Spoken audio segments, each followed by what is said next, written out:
والسلام على رسول الله سيدنا محمد بن عبد الله وعلى آله وصحبه ومن والاه. قال المصنف رحمه الله تعالى ونفعنا به وبعلومه في الدارين آمين. الفصل الثامن.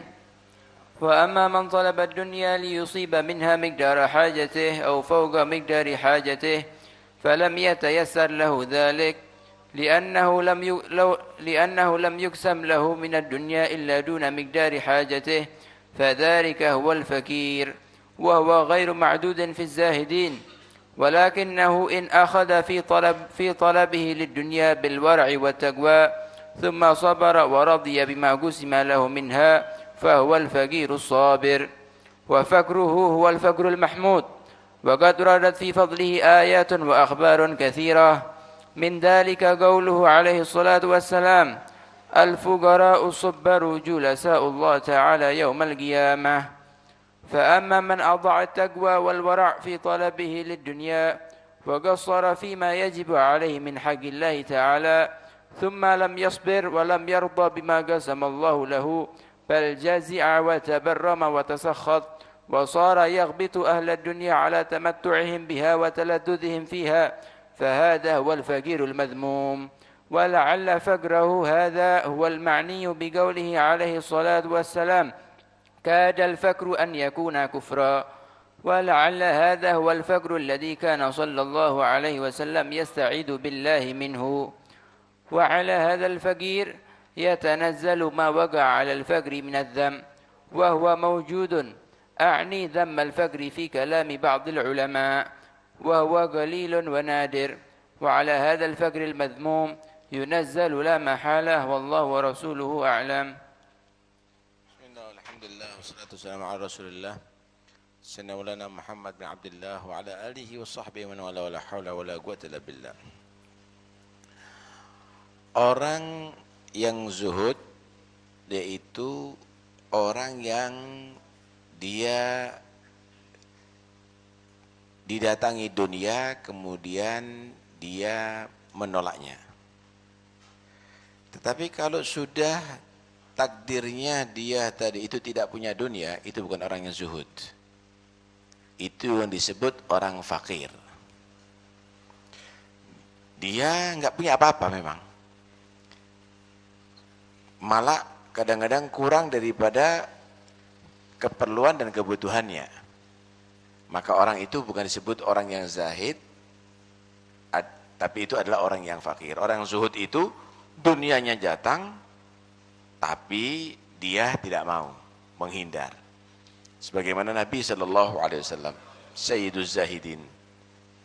Allah menawarkan kepada Rasulullah SAW an yaj'ala batha Makkah dhahaban, untuk jadikan batu-batuan di kota Mekah emas jika Rasulullah mau. Tapi beliau menolak. Lakin aj'u yauman wa ashba'u yauman. Tapi Nabi SAW pinginnya sehari lapar, sehari kenyang.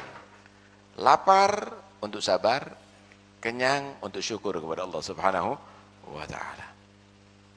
Satu saat Sayyidatuna Aisyah radhiyallahu anha melihat Rasulullah SAW menahan lapar terlalu lama, enggak tega. Ditegur. Ala tastat'im rabbak fa yut'imak? Ya Rasulullah, kenapa enggak minta makan sama Allah aja? Allah akan kasih kamu Anda makan. Nah, kalau Nabi Isa minta untuk diturunkan maidah dari langit, jamuan dari langit turun, apalagi Habibullah. Maka Nabi SAW menjawab, ya Aisyah, lau sa'altu Rabbi an yujriya li jibala Makkah dhahaban la ajraha li haitsu syi'tu. Wahai Aisyah, kalau aku mohon kepada Allah untuk dijadikan gunung yang Mekah semuanya emas, jika aku mau akan jadi. Tapi kata Nabi, walakinni utirtu marartad dunya ala halawatiha wa faqrad dunya ala ghinaha.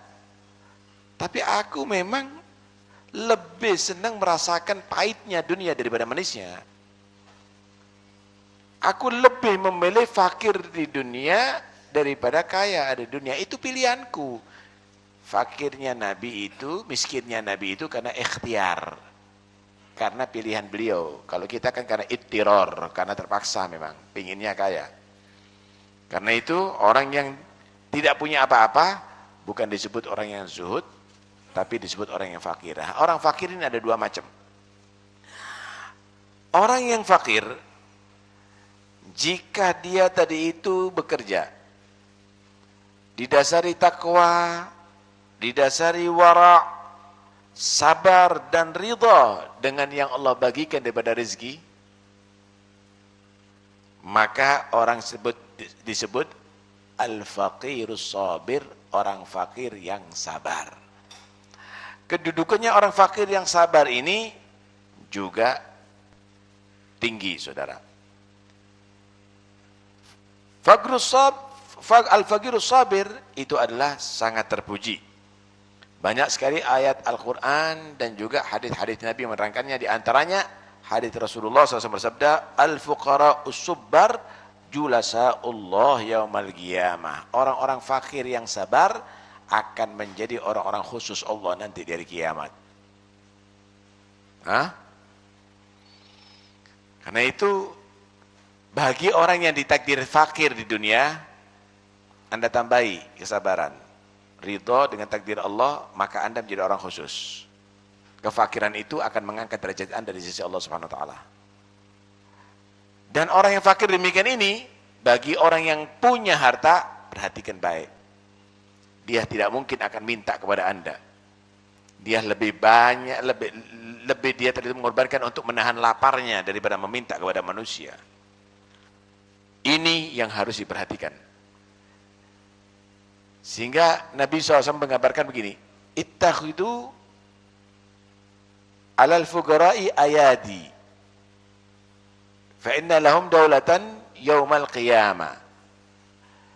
Jadilah kamu itu orang yang banyak menolong orang fakir. Karena nanti sesungguhnya orang-orang yang kaya di dunia, dia akan fakir ada di akhirat, meminta pertolongan orang-orang yang pernah fakir di dunia yang sabar, yang dia bantu. Dia akan berkata, bukankah kamu saya kasih makan dulu dunia kamu dalam keadaan lapar? Tolong mintakan kepada Allah untuk diringankan hisabku. Bukankah kamu yang pernah saya sumbang untuk waktu berobat sakit? Tolong mintakan sama Allah untuk supaya meringankan hisabku dan seterusnya. Adapun orang fakir, kemudian dia tidak sabar. Karena dia kepepet dunia, kemudian tinggalkan takwa, tidak warok kepada Allah Subhanahu wa taala, bahkan udah fakir enggak sholat, alasannya enggak punya duit.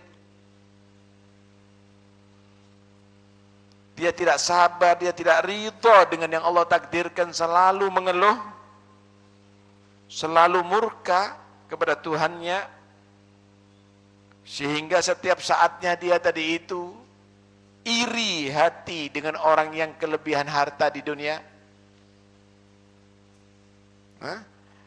Maka ini adalah orang fakir yang tercela.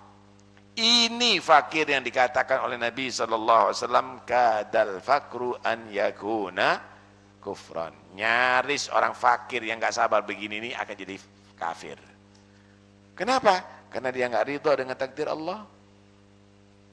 Dia tidak mau mensyukuri nikmat yang Allah berikan. Dia tadi itu selalu dalam murka kepada Tuhannya. Inilah yang Nabi berlindung darinya. Allahumma inni a'udzubika minal faqri. Ya Allah, aku berlindung darimu daripada kefakiran. Kefakiran yang tidak sabar, saudara.